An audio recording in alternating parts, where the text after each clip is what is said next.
तो पिछली क्लास तक हमने इस चैप्टर के 35 सवाल कर लिए थे। आज आगे से कंटिन्यू करते हैं। तो हमारा अगला सवाल है आवर्त दशमलव निरूपण 1.272727 किसके समान है। तो यहाँ पे हमारा ये आगे बढ़ता जा रहा है, जिसको हम इस तरीके से भी लिख सकते हैं। 1.27 के ऊपर बार है, यानी कि 27 बार बार रिपीट हो रहा है। तो ऐसे सवालों के लिए हम इसको x के इक्वल मान लेंगे।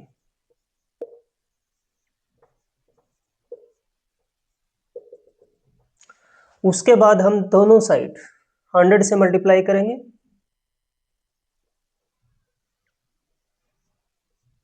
यहां अगर हम 100 से मल्टीप्लाई करेंगे तो जो हमारा डेसिमल है वो 2 प्लेस तक आगे चला जाएगा।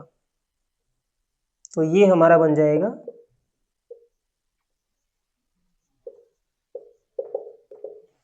ये। तो उसके बाद हम क्या करेंगे, जो हमारा x आया था, जो हमारी ओरिजिनल वैल्यू है, हम इसको दोनों तरफ इसको इसमें से सबट्रैक्ट कर देंगे।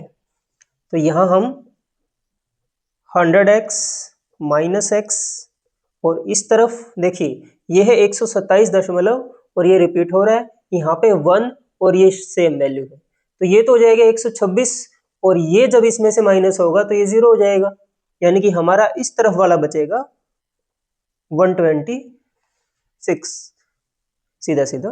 तो यहां अगर हम माइनस करेंगे 100x माइनस x तो ये हमारा बन जाएगा 99x।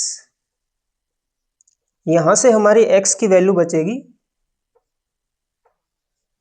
ये 9 से चला जाएगा तो इधर से हमारा आ जाएगा 14/11। ये हमारी x की वैल्यू आ जाएगी। ऑप्शन बी आपका आंसर हो जाएगा। तो हमारा अगला सवाल है जब 51 × 27 × 35 × 62 × 75 को 100 से विभाजित यानी डिवाइड किया जाता है तो शेषफल यानी रिमाइंडर क्या है। तो हमें रिमाइंडर बताना है। यहाँ पे ऐसे सवालों में हम इनका जो सबका जो यूनिट डिजिट है इनकी आपस में मल्टीप्लाई कर लेते हैं। अगर हम मल्टीप्लाई करेंगे ये आ जाएगा हमारा 350। तो देखिए लास्ट में 0 आ रहा है, जब भी लास्ट में हमारा 0 आएगा इसका मतलब ये होगा कि जो हमारा रिमाइंडर होगा वो हमेशा 10 का मल्टीपल आएगा। और 10 का मल्टीपल इनमें से हमारा कौन है, आप ऑप्शन में से देख लीजिए। तो एक सिर्फ 50 ही है जो 10 का मल्टीपल है और यही हमारा आंसर हो जाएगा। आप किसी भी ऐसे नंबर को जिसके लास्ट में 0 है और उसको आप 100 से डिवाइड करके देख लीजिए, आपका जो रिमाइंडर आएगा, शेषफल आएगा, वो हमेशा हर सिचुएशन में 10 का मल्टीपल ही आएगा। और हमारे हर जो चारों ऑप्शन है उसमें 10 का जो मल्टीपल है वो 50 ही है, इसलिए ऑप्शन ए आपका आंसर हो जाएगा।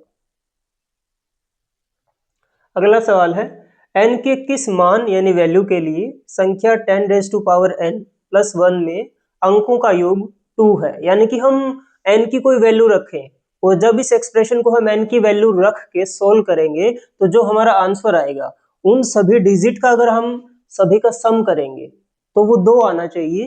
तो n की ऐसी क्या वैल्यू ले हम, पहला ऑप्शन है हमारा केवल n = 0 के लिए। तो n = 0 इसमें हम रख के देख लेते हैं, 10 की पावर 0 + 1। तो किसी की भी पावर हमारी 0 1 होती है, तो 2 आ रहा है हमारा आंसर। लेकिन ऐसी जल्दबाजी नहीं करनी, आगे भी देखेंगे, क्योंकि जो बहुत ज्यादा मैक्सिमम लेवल तक जो आंसर सही होगा हम उसको लेंगे। अगला है किसी पूर्ण संख्या n के लिए। तो जो पूर्ण संख्या होती है हमारी होल नंबर्स, तो होल नंबर हमारे 0 से शुरू होते हैं और एंड तक हमारे चलते रहते हैं। तो इसमें अगर हम कोई भी अगर होल नंबर रखें, होल नंबर 0 भी है, 1 भी है, 2 भी, यानी आगे तक हम चलते रखेंगे। तो हम अगर 10 की पावर n + 1 अगर हम मान लो 10 की पावर में अगर हम मान लो 24 भी रख लें, या फिर मैं एक बार छोटा ले लेता हूं, 10 की पावर में फिलहाल यहाँ पे 4 रख रहा हूं। 4 हमारा होल नंबर है। 10 की कितनी भी पावर हो उसका सीधा सीधा मतलब है हमारा, अगर आपको सोल्व करना हो 1 लिख के और जितनी पावर है उतनी ही 0 लिखनी है आपको। जितनी पावर है उतनी ही जीरो आपको इसमें लिखनी है। तो आपका यहाँ पे आंसर आ जाएगा ये। इसमें भी तो अंकों का योग 2 ही है क्योंकि बाकी तो सारे जीरो हैं। और ये ऐसे ही आप यहाँ पे 24वीं पावर अगर हम रखेंगे तो 1 लिखेंगे और 24 जीरो लगाएंगे और फिर उसमें हम 1 ऐड करेंगे, तब भी तो 1 और 1 दो ही तो बच रहे हैं बस। ऐसी सिचुएशन तो बनेगी, फर्स्ट में 1 आएगा और लास्ट में 1 आएगा, बीच में सारी जीरो आ जाएंगी, जो जीरो हैं जितनी भी। तो हमारे यहाँ भी तो अंकों का योग 2 ही आ रहा है। इसका मतलब ये हमारा मैक्सिमम आंसर सही होगा, क्योंकि आप n की जगह कोई भी होल नंबर यानी पूर्ण संख्या रख लीजिए, जब आप सम करेंगे लास्ट में आंसर के डिजिट का तो उसमें हमेशा आपका जो आंसर है वो 2 ही आएगा। इसीलिए ये भी सही है, लेकिन यहाँ पे लिखा है केवल, केवल वर्ड के कारण, यानी यहाँ हमारे पास अपवाद है, एक्सेप्शंस कितने हैं, यानी कि हम किसी भी होल नंबर को रख ले यहाँ पे आंसर हमेशा 2 ही आएगा, सम ऑफ डिजिट्स। इसलिए ये आपका आंसर सही होगा, क्योंकि यहाँ पर केवल है इसलिए गलत है। और मैं अगले भी आपको बता देता हूं, केवल किसी धनात्मक पूर्णांक के लिए, यानी किसी पॉजिटिव इंटीजर, यानी कि कोई भी पॉजिटिव इंटीजर भी हम रख सकते हैं। जैसे कि पॉजिटिव इंटीजर हमने 1 से लेके आगे तक हमारे पॉजिटिव इंटीजर्स चलते रहेंगे, लेकिन जीरो तो काउंट नहीं हुआ उसमें, क्योंकि पॉजिटिव इंटीजर में जीरो नहीं आएगा, क्योंकि जीरो ना तो पॉजिटिव है ना नेगेटिव है। Zero is an neutral number, zero हमारा एक न्यूट्रल नंबर होता है, लेकिन यहां भी हमारा जीरो छूट गया, इसलिए ये आंसर भी सही नहीं है। अगला है किसी वास्तविक संख्या के लिए, वास्तविक संख्या यानी रियल नंबर। तो रियल नंबर में तो सारे इरेशनल्स यानी परिमेय संख्या और सारे इरेशनल नंबर्स अपरिमेय संख्या आ जाएंगी। अगर मैं 10 की वैल्यू कोई फ्रैक्शन में रख दूं, 3/5 रख दिया मैंने n की वैल्यू, तो नहीं आ रहा है हमारा आंसर, तो इसलिए ये भी नहीं होगा। इसलिए आपका जो आंसर होगा किसी पूर्ण संख्या n के लिए, n की वैल्यू कोई भी होल नंबर हो सकती है, तो आपका आंसर है बी। अगला सवाल है हमारा, निम्न में प्रश्नवाचक चिन्ह के स्थान पर कौन सी संख्या होगी। तो हमारा ये हमारी जो फ्रैक्शन है हमारी दे रखी है, यहाँ पे जो क्वेश्चन मार्क है इसकी जगह कौन सा नंबर आएगा। तो यहाँ पे हम सीधा सीधा इसको x मान लेते हैं लिखने के लिए। तो ये हो गया हमारा √x, ये हम यहाँ पे इसको मल्टीप्लाई कर देते हैं सीधा सीधा, दोनों तरफ हम स्क्वायरिंग करेंगे ताकि हमारा रूट खत्म हो जाए। यहाँ से हमारा बचा x, और जो हमारा 76 का स्क्वायर होता है 5776, तो हमारी x की वैल्यू आ गई, ऑप्शन आपका है सी। अगला सवाल है हमारा, √841 और √3249 के मध्य कितनी प्राकृतिक संख्याएं हैं, यानी कि इनके बीच में कितने नेचुरल नंबर्स हैं। तो ऑप्शन है आपकी 4। इसके लिए हमें इनकी वैल्यू पता करनी पड़ेगी। तो जो हमारा √841 है, इसकी जो हमारी वैल्यू होती है वो 29 होती है, और √3249 की वैल्यू होती है 57। तो आपके पास नंबर आ गए दोनों। अब इनके बीच में कितनी नेचुरल नंबर्स है, नेचुरल नंबर बताने हैं, यानी कि आपको बीच के बताने, ना तो आपको 29 को काउंट करना है ना ही 57 को काउंट करना है, यानी कि आपको 30 से 56 तक कितने बनते हैं। तो इसको सीधा सीधा आप 57 - 29 और -1 आप इस तरीके से भी कर सकते हो, आप काउंट भी कर सकते हो सीधा सीधा। तो आपका आंसर यहाँ पे सीधा सीधा आ जाएगा 28 - 1 = 27। तो ऑप्शन बी आपका आंसर होगा। अगला सवाल करते हैं। अगला सवाल है, निम्न को आरोही क्रम में व्यवस्थित कीजिए, यानी हमें इनको असेंडिंग ऑर्डर में लिखना है। आरोही क्रम मतलब पहले सबसे छोटा, फिर उससे बड़ा और लास्ट में सबसे बड़ा, तो इसको हमें लिखना है। देखिए ऐसा सवाल पहले आ चुका है।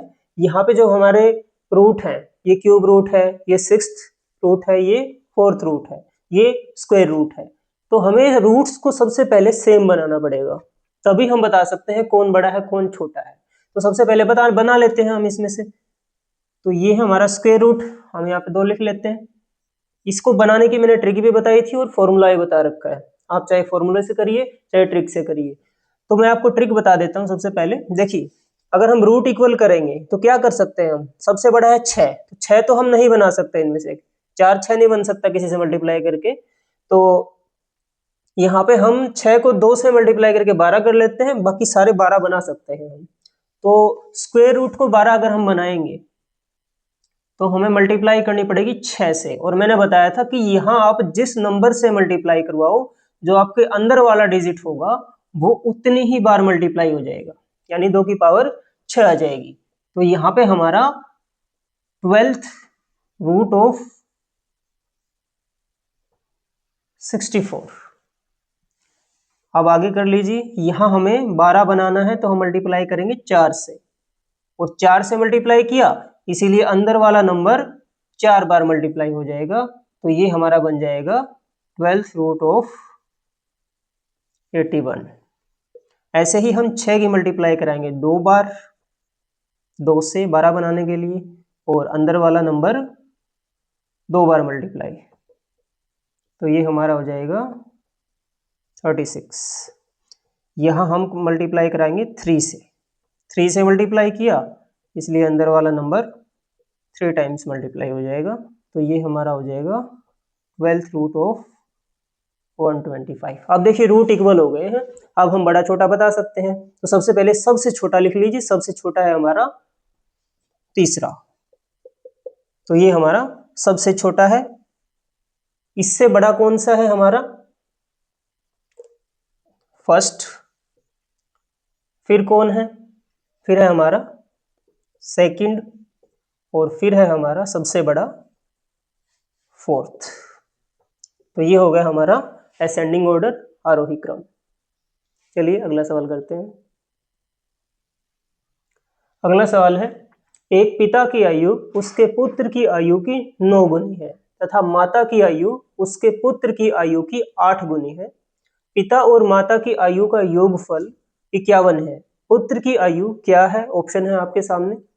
तो पुत्र की उम्र हम मान लेते हैं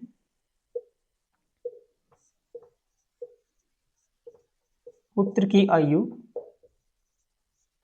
बराबर x वर्ष, तो इसके हिसाब से हम ले लेते हैं। तो पुत्र की जो हमारी उम्र है वो है x वर्ष। तो क्या कह रखा है? एक पिता की आयु उसके पुत्र की आयु की 9 गुनी है, तो पुत्र की क्या हो जाएगी? पिता की आयु हो जाएगी 9x। माता की क्या हो जाएगी? क्योंकि पिता की आयु 9 गुनी है, माता की कितनी है? 8। तो 8 से मल्टीप्लाई करवा देंगे x को, क्योंकि पिता की 9 गुनी है और माता की 8 गुनी है, तो सीधा सीधा 9x और 8x। आगे क्या गिवन है? पिता और माता की उम्र का जो हमारा योगफल है यानी सम है वो 51 है। तो दोनों की आयु हमें पता चल गई, तो दोनों का जो हमारा योग है वो है 51। तो यहां से हमारा 17x इज इक्वल टू 51, और x की वैल्यू हमारी आ जाएगी 3। तो हमारी x की वैल्यू यहां से आ गई 3, और आंसर आ जाएगा आपका डी, 3 वर्ष।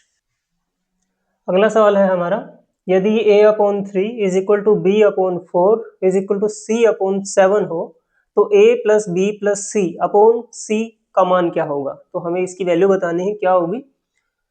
तो ऐसे सवालों में जब इक्वल ले रखी हो ऐसे फ्रैक्शन, तो आप इसको किसी भी कांस्टेंट के इक्वल मान लीजिए।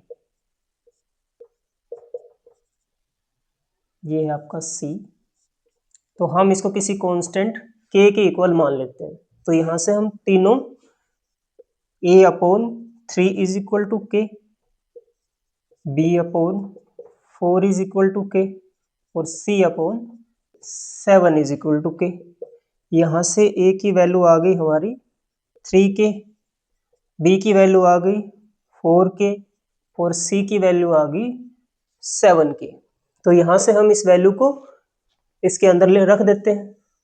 तो ये है हमारा 3k plus 4k plus 7k upon c की वैल्यू 7k।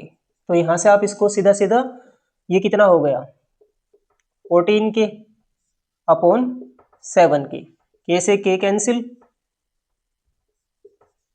तो यहां से हमारी इस फ्रैक्शन की वैल्यू आ गई 2, तो आपका आंसर हो जाएगा बी। अगला सवाल है, यदि a is equal to under root 0.25 b is equal to 0.25, c is equal to 0.25 का square and d is equal to 0.05, तब हमें ये बताना है, यानी कि हमें इसका असेंडिंग ऑर्डर बताना है, आरोही क्रम बताना है। सबसे पहले वैल्यू हम यहाँ पे लिख लेते हैं। a की वैल्यू जो है हमारी अंडर रूट ऑफ 0.25, तो यहाँ पे हमारी वैल्यू आ जाएगी 0.5। b है हमारा 0.25, c है हमारा 0.25 का स्क्वायर। यहाँ पे अगर हम स्क्वायर करेंगे तो 0.0625 आ जाएगा और d की वैल्यू है हमारी 0.05। तो अब सबकी वैल्यू आपके पास आ चुकी है। यहाँ बता सकते हो कि सबसे छोटा कौन है, तो सबसे छोटा है हमारा, सबसे छोटा आपका हो जाएगा d, तो d है आपका सबसे छोटा। उसके बाद है आपका सबसे छोटा, उसके बाद है इससे बड़ा c, फिर है आपका इससे बड़ा b और सबसे बड़ा है a, तो डी सी बी ए, डी सी बी ए, ये आपका आंसर ऑप्शन सी हो जाएगा।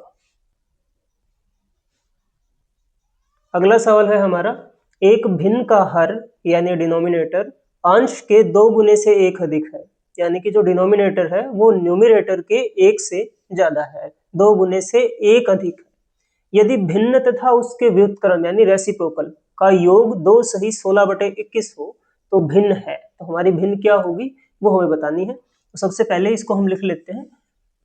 हमारे पास क्या बता रखा है, हर और अंश यानी डिनोमिनेटर और न्यूमरेटर को हम मान लेते हैं।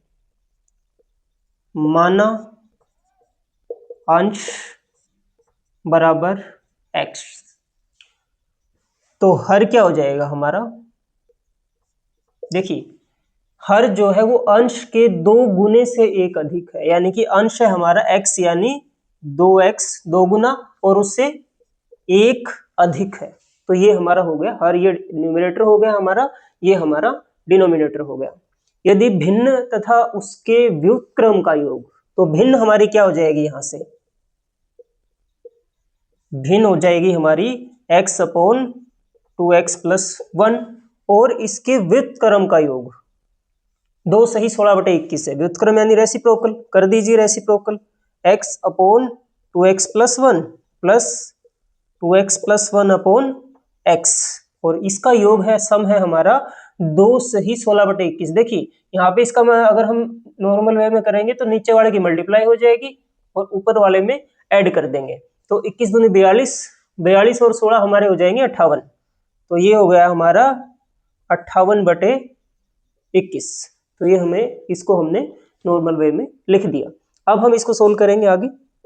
यहां से हम एलसीएम ले लेंगे, x इंटू 2x प्लस 1, यहाँ पे हमारा एलसीएम आ गया, यहाँ हम इसकी मल्टीप्लाई करवा देंगे, ये हो गया x स्क्वायर, इसकी इससे करा देंगे तो ये 2x प्लस 1 का होल स्क्वायर बन जाएगा, सीधा सीधा 2x प्लस 1 का होल स्क्वायर, क्योंकि दोनों सेम है और मल्टीप्लाई हो रहे हैं, इसका मतलब है ये 2 बार मल्टीप्लाई हो रहा है। तो इसको आप सोल्व कर लीजिए, ये आपका 58/21 के इक्वल है।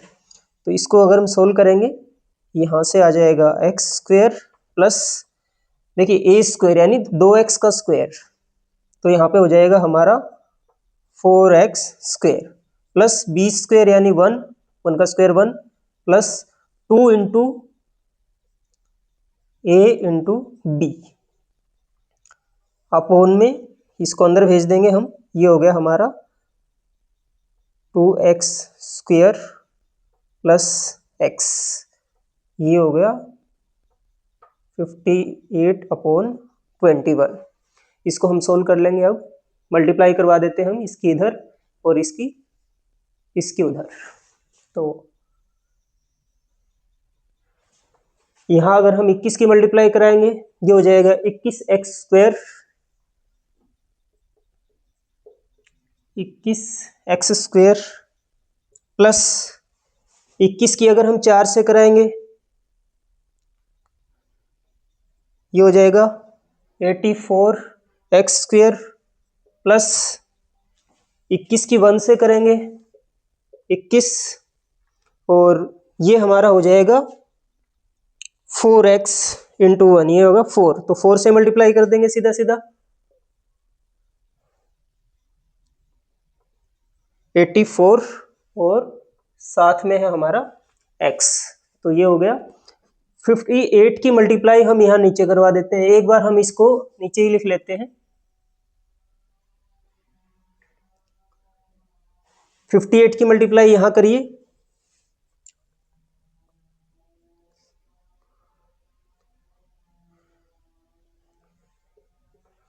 116 एक्स स्क्वेयर प्लस 58 एक्स, और यहाँ हमारा बच गया 1। इस पूरी वैल्यू को हम वहां लिख सकते थे, लिख दीजिए। इसको हम ऐड कर लेते हैं एक बार एक जैसों को, ये हमारा हो जाएगा 105 x square plus 21 plus 84 x, और ये हमारा हो जाएगा 116 एक्स स्क्वेयर प्लस 58 एक्स। तो यहाँ से हम स्क्वायर वाली वैल्यू सब इधर ले आते हैं। ये 116 एक्स स्क्वायर है, ये 105 जब उधर जाएगा तो हमारा माइनस का हो जाएगा। इधर हम क्या करेंगे, पहले 21 को हम इधर ही भेज देते हैं। ये हमारा 21 जो है ये उधर जाके हमारा हो जाएगा माइनस का, और ये हमारा 84x है जो कि इस तरफ हमारा बचा हुआ है, तो 84x इसको हम ऐसा लिखा। ये जो माइनस प्लस का 58x है, इसको जब हम इधर लेके आएंगे तो ये हमारा हो जाएगा माइनस का 58x। इसको हम सोल्व कर लेते हैं। ये हमारा बना 11x स्क्वेयर, ये हमारा माइनस का 21, और ये हमारा बन जाएगा सीधा सीधा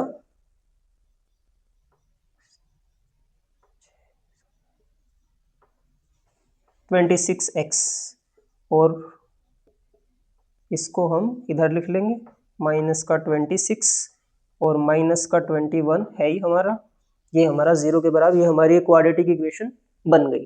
क्वाड्रेटिक इक्वेशन को सोल्व करना था हमें, तो ए और सी की जब हम मल्टीप्लाई करते थे, ए और सी की मल्टीप्लाई करेंगे हम,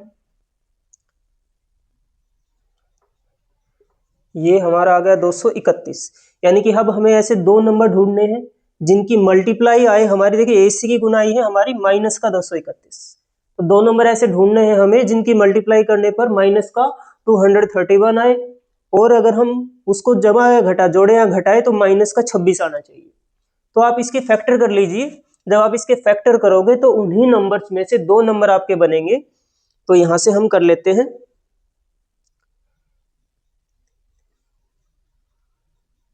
इसके फैक्टर हम कर ही लेते हैं यहाँ पे।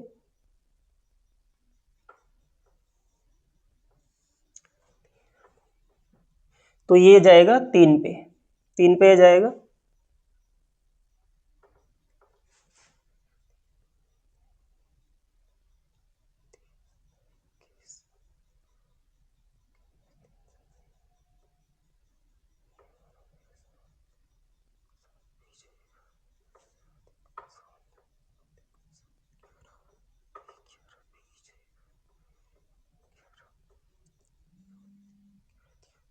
देखिए यहाँ पे हम ये फैक्टर आ गए हमारे, इन्हीं की मल्टीप्लाई करके।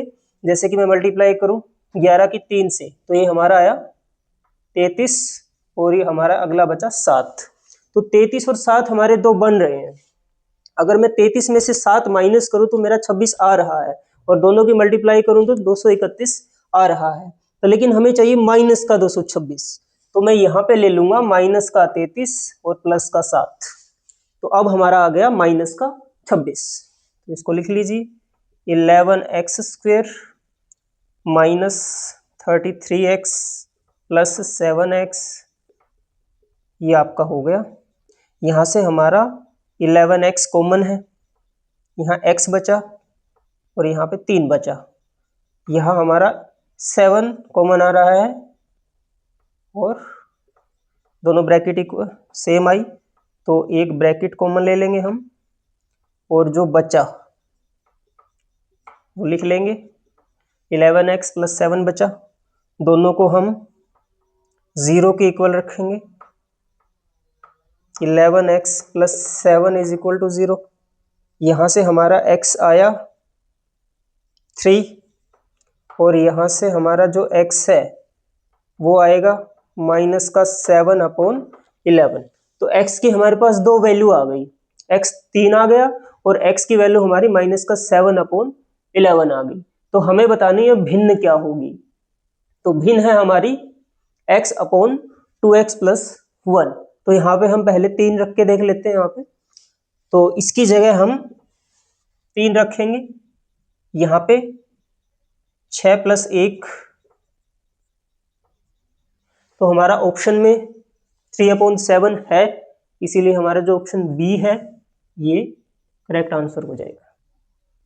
अगला सवाल है, बच्चों में मुफ्त कॉपियां समान रूप से बांटी गई। प्रत्येक बच्चे को मिलने वाली कॉपियों की संख्या कुल बच्चों की संख्या का 8वां भाग था। यानी कि जो हमारी एक बच्चे को कॉपियां मिली वो कुल बच्चों की संख्या का 8वां भाग है। यदि बच्चों की संख्या आधी होती तो प्रत्येक बच्चे को 16 कॉपियां मिलती। कुल कितनी कॉपियां वितरित की गई? देखिए यहां से लिख लीजिए जो सेकंड स्टेटमेंट है हमारी, यदि बच्चों की संख्या आधी होती तो प्रत्येक बच्चे को 16 कॉपियां मिलती। और मैं अगर बच्चों की संख्या पूरी कर दूं, क्योंकि जो बच्चे 50% है तो मिल रही है 16 एक बच्चे को। अगर बच्चे 100% हो जाएंगे तो इसका 50% हो जाएगा, यानी कितनी मिलेंगी प्रत्येक बच्चे को? 8 कॉपियां मिलेंगी। तो प्रत्येक बच्चे को